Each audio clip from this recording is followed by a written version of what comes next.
Halo guys, selamat datang kembali di catatan Peter. Nah, setelah kemarin kita membahas masalah genosida yang terjadi di Indonesia, tepatnya di Kepulauan Maluku yang dilakukan oleh para penjajah Belanda dan Portugal, di mana ada sekitar 15.000 jiwa itu dibantai oleh penjajah tersebut ya. Nah, sekarang kita akan berlayar menuju ke negeri matahari ya, ke Jepang ya, di negeri Wano Kuni kalau misalnya di serial anime apa itu One Piece ya. Ya, kebetulan saya juga suka One Piece ya. Oke, kita akan ke sana, berlayar ke sana untuk mengetahui sejarah yang pernah terjadi di sana. Ini juga merupakan sejarah kelam yang terjadi di negara Jepang ya, yaitu pada masa restorasi Meiji ya, restorasi Meiji. Seperti apa ceritanya yang akan kita bahas? Kita saksikan dulu ya, nanti bagaimana penyelesaiannya. Tapi jangan lupa untuk terus memberikan dukungan kalian dengan cara klik subscribe, like, share, dan komen agar catatan Peter ini semakin berkembang. Oke? They call me a god. They call me a god. Mari kita mulai. Nah, buku yang saya gunakan untuk menarasikan cerita ini masih sama ya, buku dari Darren Acemoglu dan James Robinson ya, yang berjudul Mengapa Negara Gagal atau Why Nations Fail. Awal mula kekuasaan, kemakmuran, dan kemiskinan. Oke, di bagian ini ada menjelaskan beberapa cerita tentang Jepang ya. Dan judulnya adalah Perjuangan Satria Jepang Menggapai Kemajuan.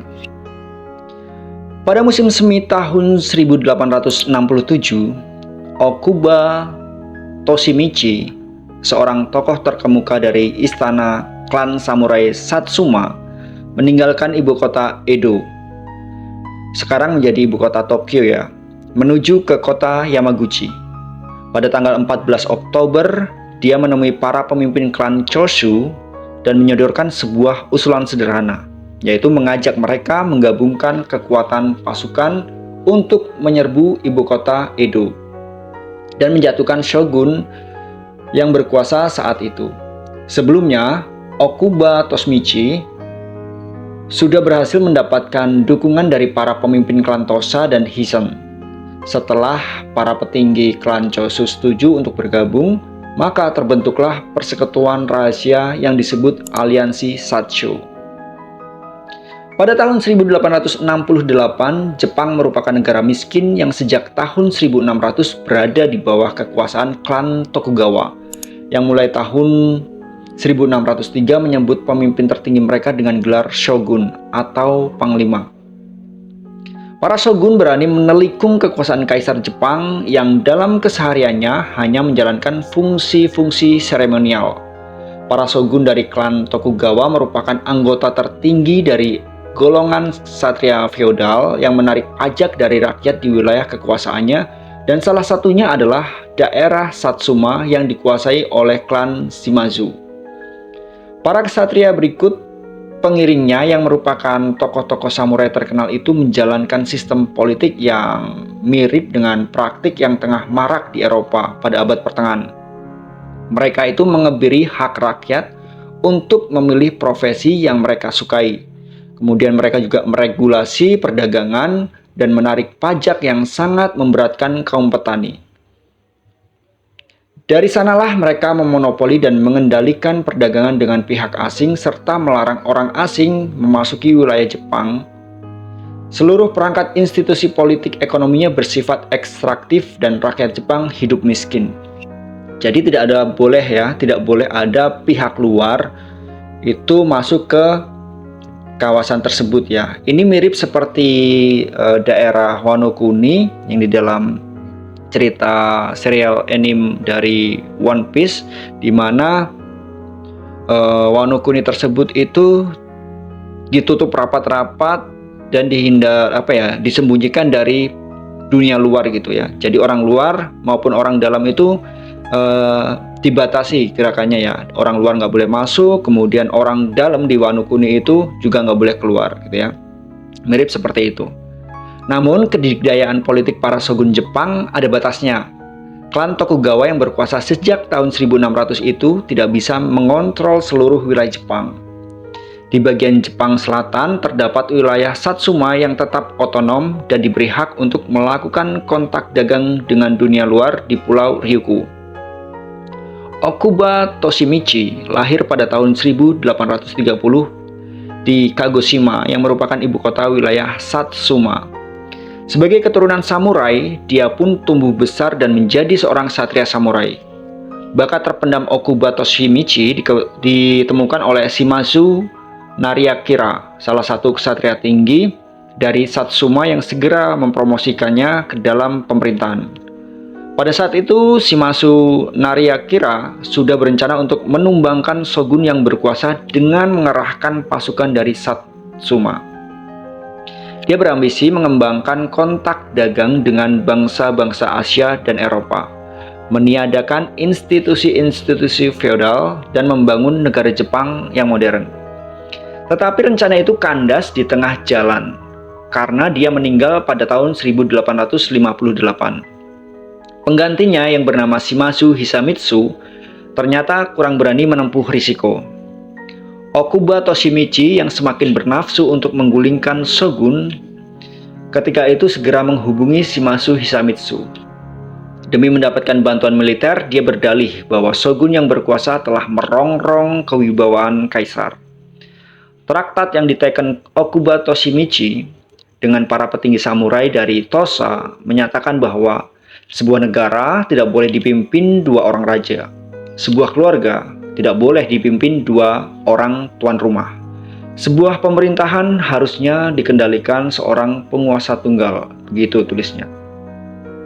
Maksud sesungguhnya dari traktat itu bukan semata-mata memulihkan kekuasaan kaisar, namun juga merombak struktur politik dan ekonomi Jepang secara menyeluruh. Tokoh yang mewakili klan Tosa dalam traktat itu adalah Sakamoto Ryoma. Ketika klan Satsuma dan Chosu sudah menggerakkan pasukan gabungan, Sakamoto Ryoma menawarkan 8 poin rencana kepada shogun yang berkuasa, seraya membujuknya agar mengundurkan diri untuk mencegah terjadinya perang saudara. Rencana yang dia usulkan itu cukup radikal, meskipun pada klausul 1 dinyatakan bahwa kekuasaan politik harus dikembalikan kepada istana kekaisaran dan semua dekret hanya boleh dikeluarkan oleh istana. Ternyata poin-poin selanjutnya berisi tuntutan yang jauh lebih ekstrim. Nah, berikut ini adalah isi klausul nomor 2, 3, 4, dan 5. Yang kedua ya, berarti kan yang pertama seluruh keputusan atau dekret itu dikembalikan oleh istana kekaisaran ya. Yang kedua, perlu dibentuk 2 badan legislatif, yaitu majelis tinggi dan majelis rendah. Dan semua tindakan yang diambil pemerintah harus didasarkan pada hasil suara terbanyak di legislatif. Yang ketiga adalah orang-orang yang cakap dari golongan ksatria, bangsawan, dan rakyat jelata harus dijadikan anggota dewan. Dan semua jabatan tradisional dari masa lalu yang mubazir harus dihapuskan. Yang keempat, semua urusan dengan pihak asing harus dilakukan menurut peraturan yang disusul berdasarkan suara terbanyak dalam sidang badan legislatif. Dan yang kelima, semua produk hukum dan peraturan-peraturan dari masa lalu harus dikesampingkan dan diganti dengan perangkat perundangan baru. Shogun Yoshinobu setuju meletakkan jabatan, dan pada tanggal 3 Januari 1868 mereka mendeklarasikan restorasi Meiji ya. 3 Januari 1868 terjadi yang namanya restorasi Meiji, yaitu kekuasaan Kaisar Komei dipulihkan dan sebulan kemudian putra mahkotanya Pangeran Meiji naik tahta menggantikan Kaisar Komei yang meninggal dunia. Meskipun pasukan gabungan klan Satsuma dan Chosu disiagakan di kota Edo dan kota Kyoto, tempat istana kekaisaran berada, masih ada kekhawatiran bahwa keluarga besar Tokugawa akan berusaha kembali merebut kekuasaan dan menghidupkan pemerintah shogun. Okuba Toshimichi ingin melibas habis seluruh kekuatan dinasti Tokugawa. Dia membujuk kaisar agar mencabut wilayah kekuasaan Tokugawa dan menyita semua aset tanahnya. Nah, pada tanggal 27 Januari di tahun yang sama yaitu 1868, mantan Shogun Yoshinobu menyerbu pasukan gabungan Satsuma dan Chosu. Dan kemudian pecahlah perang saudara yang bergolak hingga memasuki musim panas, ketika seluruh anggota klan Tokugawa habis dibinasakan. Menyusul masa restorasi Meiji, terjadilah fase transformasi institusi dalam skala masif di Jepang. Pada tahun 1869, feodalisme resmi dihapuskan, dan 300 daerah kekuasaan para bangsawan feodal diserahkan kepada pemerintah dan statusnya diubah menjadi wilayah prefektur yang dipimpin oleh seorang gubernur yang ditunjuk oleh kaisar. Kemudian sistem perpajakan dilakukan secara terpusat dan birokrasi pemerintahan modern menggantikan sistem pemerintahan feodal. Pada tahun 1869 diterapkan prinsip kesetaraan di muka hukum bagi seluruh warga Jepang, disusul dengan deregulasi perdagangan dalam negeri dan dicabutnya pembatasan terhadap mobilitas warga. Kelas samurai dihapuskan dari struktur kemasyarakatan Jepang, meskipun pelaksanaannya di lapangan diwarnai oleh banyak perlawanan.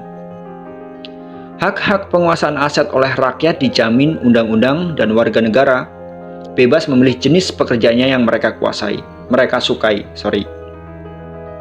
Negara disibukkan dengan berbagai proyek pembangunan infrastruktur, berbeda dengan sikap rezim absolutis yang menentang keras pembangunan jalur kereta api. Pada tahun 1869, pemerintah Jepang membangun jalur kapal uap yang menghubungkan kota Tokyo dan Osaka, serta jalur kereta api antara Tokyo dan Yokohama. Pemerintah mulai memberi perhatian pada sektor industri manufaktur, dan Menteri Keuangan Okuba Toshimichi mengawasi jalannya pembangunan industri nasional. Sebelum periode restorasi Meiji, para penguasa wilayah Satsuma sudah lama memelopori industri dengan membangun pabrik-pabrik tembikar, meriam, dan pemintalan benang katun, serta mengimpor mesin tekstil dari Inggris untuk keperluan mendirikan pabrik pemintalan benang pertama di Jepang pada tahun 1861.